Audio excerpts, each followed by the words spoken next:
for the question, Connor. Yeah, I think you'll be shocked to find how many do not believe in this evolution theory and do not believe the Earth is billions of years old. So with that said, there's still a lot that do, no question. That doesn't make it right or wrong. If you look at the history of science, there have always been things that the majority believed that were just totally wrong. In George Washington's day, they believed what's called the doctrine of humors. They said the blood flows out from the heart and the body absorbs it. They couldn't see the capillaries. They didn't have good enough magnifying microscopes to see how the blood gets from the arteries to the veins and flows back to the heart. And so they taught if you're sick, you have bad blood, take out some blood and you'll get better.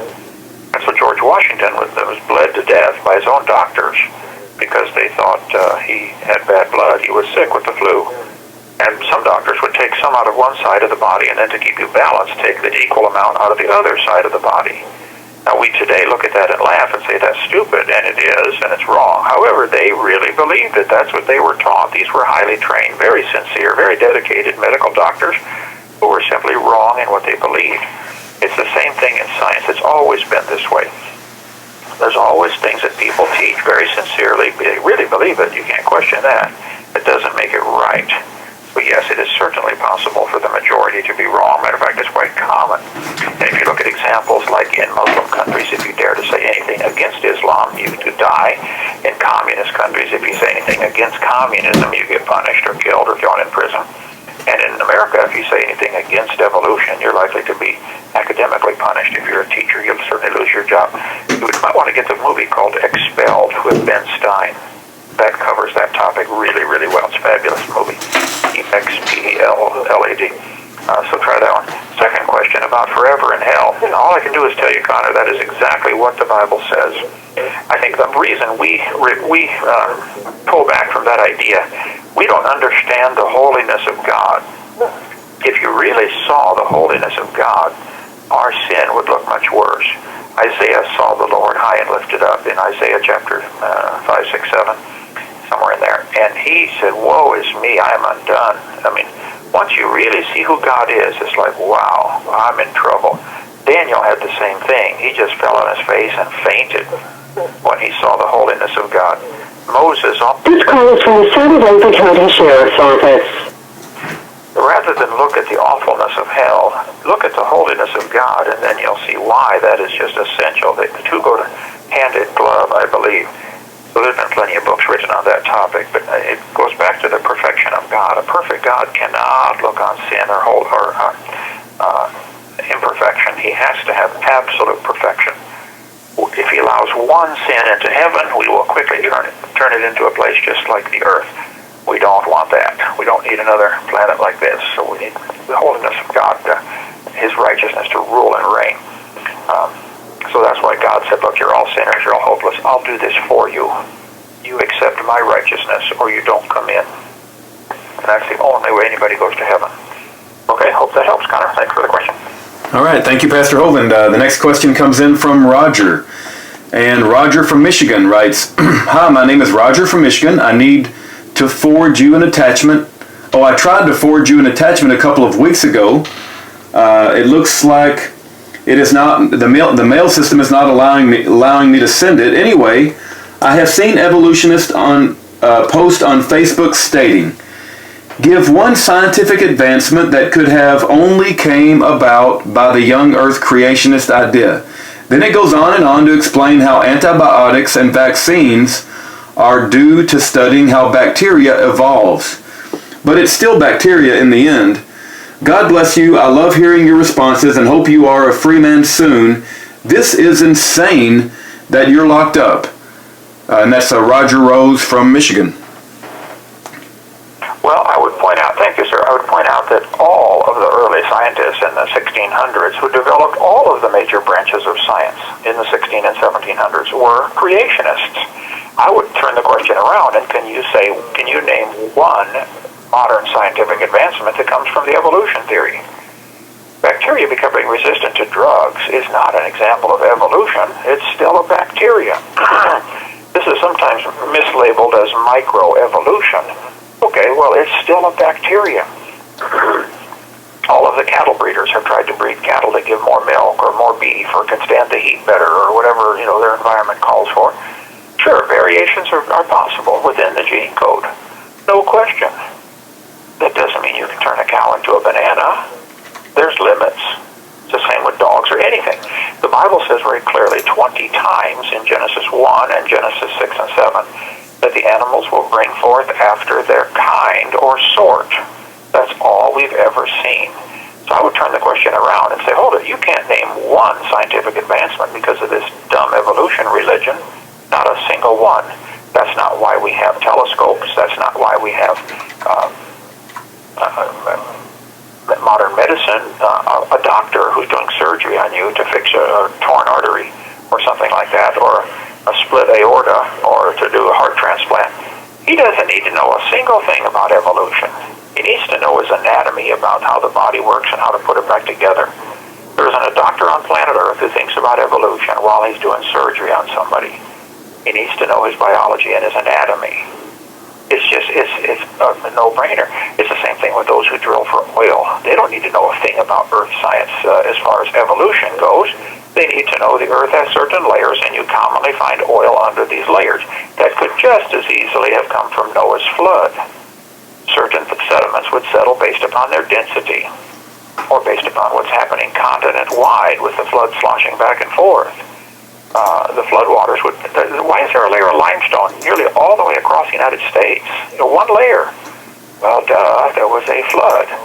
The Bible says in Psalm 104, toward the end of the flood, the mountains lifted up, and the water rushed off, which is exactly what would happen. And the water wouldn't just rush off, it would rush off and then slosh back and forth, maybe for a few weeks or months. You can get the same effect with a large pan of water, put a couple inches of water in it, lift up one end. The water runs to the other end, but then it sloshes back and forth for a while, causing multiple more layers, all kinds of secondary erosion. I think everything about the geology of the Earth, including drilling for oil and everything else, can be easily explained with the flood in the days of Noah. You'd want to get Walt Brown's book, In the Beginning, from creationscience.com. It is excellent. He does not believe in a canopy, and he's not King James. He's wrong about those things. You can tell him I said so, but he's a great man, loves the Lord. And if he fixed those, the book would be almost perfect. I'm just kidding. But yeah, I think you'd find a lot on the flood geology there and the formation, particularly of Arizona, where he lives in the Grand Canyon in that area. It is just so obviously created from a worldwide massive flood. So I can't think of any scientific advancements from the evolution theory.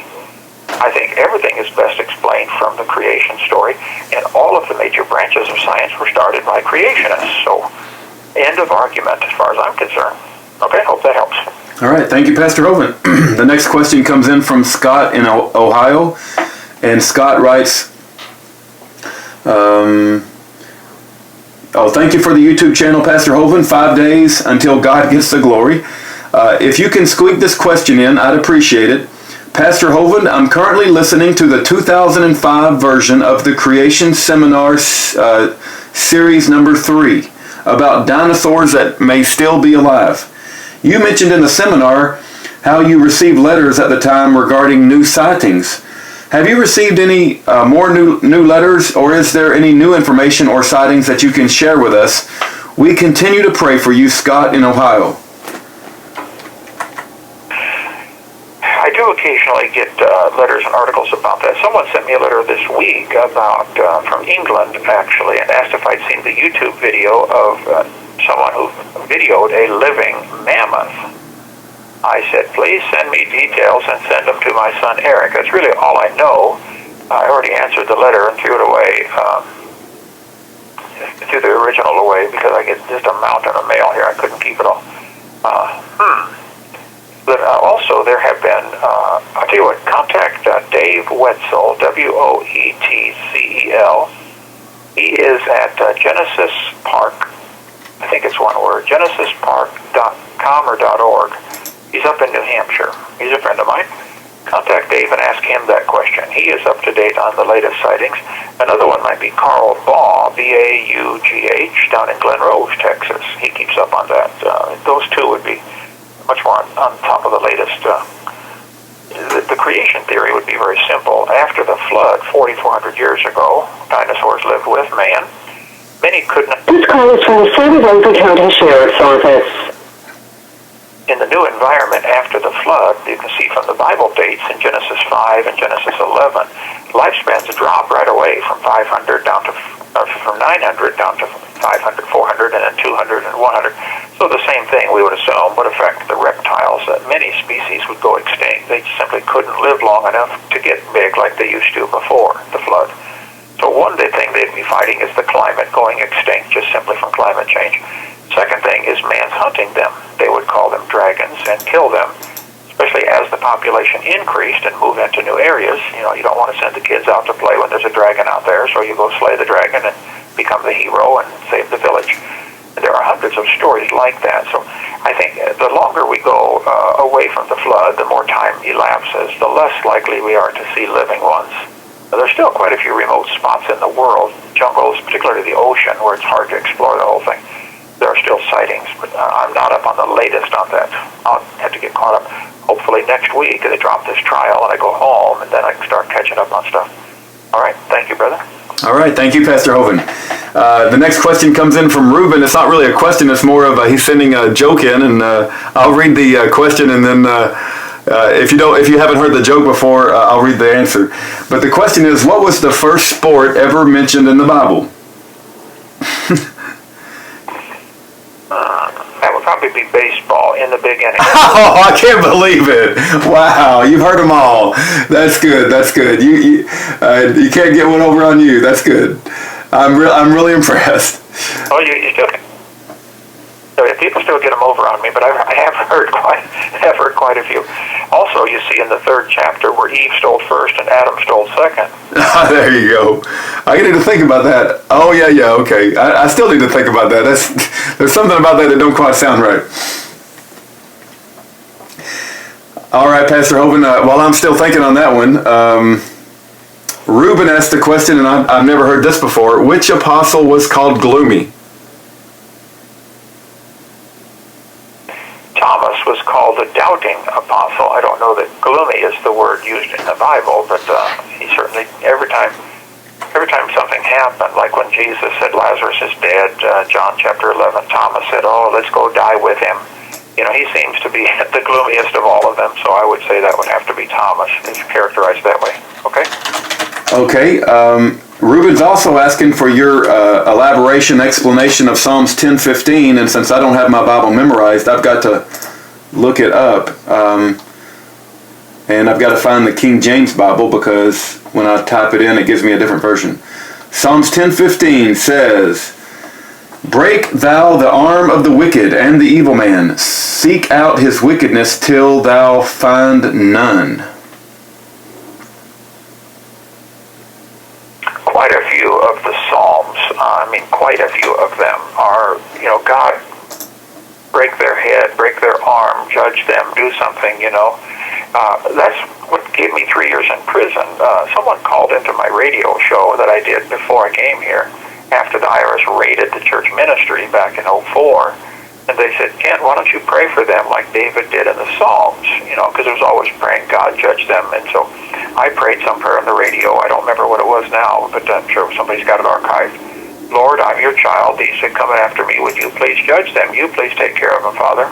And so I just turned them over to God, and I still do, by the way. I want God to handle this. I don't want to fight anybody. Whatever God thinks is appropriate. And if he thinks it's appropriate to bless them and let them live to be 300 years old, okay, that's his business. I'm going to try to stay faithful. You have 60 seconds remaining. I have given God several suggestions over the last 8.5 years of things I'd like to see him do, but so far he's not taken any of them. I won't tell you what they all are. But yeah, there's no question.